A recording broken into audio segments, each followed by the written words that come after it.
So this would have been about, I think it was 1993. It was summertime, and we were going down to have a family party for the 4th of July at my father-in-law's house. And he had like 27 acres outside of a city or a town called Dyersburg, which is just outside of Friendship, which bills itself as the handshake capital of the world. I've yet to shake a hand in Friendship. But Laura and I were driving down. We were meeting everybody else. It was going to be kind of the extended family, brother-in-laws, sister-in-laws, nieces and nephews, my father-in-law. I can't remember who he was married to at that time. I had 4 mother-in-laws and only 1 wife. He was a very charming guy. And this turned out to be a pretty fun 4th of July weekend. It was kind of like an all ATF weekend. I mean, there was alcohol, there was tobacco, there was firearms, there was explosions. We were really going to have a good time. 2 brother-in-laws, Billy. There's, Billy P and Billy R. And he brought his shotgun. He brought his pistol, which was a .38. We played with that a bit. I actually managed to break a few clays with the shotgun. But the closer we got to the 4th of July, the more psyched we got about it. And we decided that we were going to go and buy some fireworks. And the best place to get fireworks is at a roadside stand, of course. You don't want to go to any one of those big stores. We're driving around the countryside, and there on the side of the road, with a sign, hand-painted sign that said fireworks, was an old school bus on the side of the road. And we're like, this is the place. Yeah. And all the seats are out, and there's just shelves, one little narrow aisle, and just loaded with fireworks.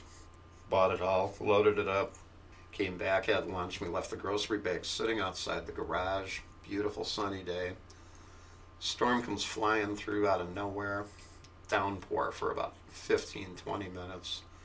And just as quickly, it's sunny out. We were bummed. Our fireworks were soaked.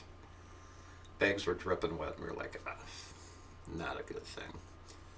So we just kind of, left them sit there, and we rode some motorcycles and putzed around, did some other stuff. Then later that night, we went down up the hill a little bit on the property, and we had a bonfire going.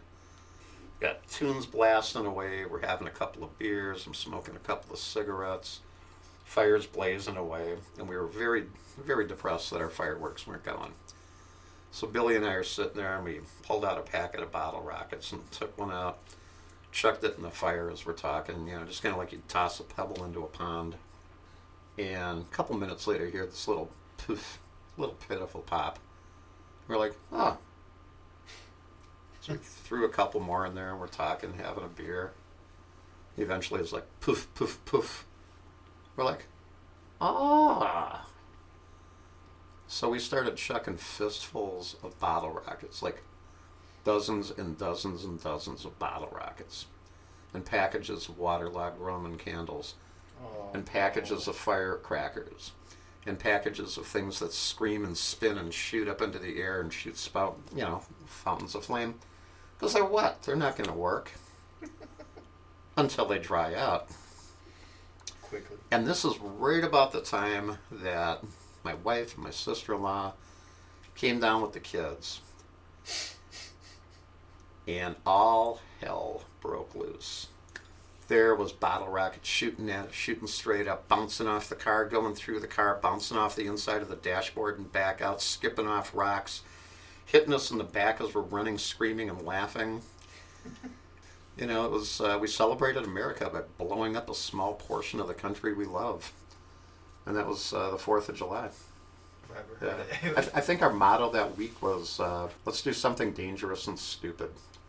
Oh. And, we kind of lived up to it, actually. I remember riding motorcycles down Highway 412 while it was under construction without helmets, going over these berms of dirt. And I didn't know how to ride a motorcycle, so I fell off a lot. And we didn't have helmets, and then found out later that, there's a mandatory helmet law in Tennessee, or at least there was at that time, so broke a bunch of laws there. It was quite fun. But we never got raided, and the barbecue was good. Oh, you Another time, Laura and I went down to Tennessee, and it was December, and they had the Christmas parade in Friendship, Tennessee. And downtown Friendship is probably, I don't know, 4 blocks. You know, and there's probably 100 people that live in the town proper. This parade was probably, God, hour and a half, 2 hours long. They had all sorts of stuff, but my favorite thing was at the very end of any Christmas parade is when Santa Claus comes. Now, traditionally, he's like in a sleigh. There's something that resembles a sleigh, but in Friendship, Santa Claus rode in the back of a monster pickup truck. And That's my Santa. Santa will wave and, you know, toss candy canes to kids and stuff. But I don't know what was wrong with Santa, because he was like chucking hard candy overhand, like a 90-mile-an-hour fastball, just picking little kids off the curb. You know, nothing says Christmas like a candy-induced confession. Sorry, when you're talking about a Santa that just goes around just like hitting people, I can only think of the one from Futurama. No, that's the only thing I can imagine that entire time. Or did you ever see the series Happy? Yeah, Christopher well, Maloney? Yeah, that's a different kind of Santa. different kind of Santa. We won't That go goes into for that the one. story I told.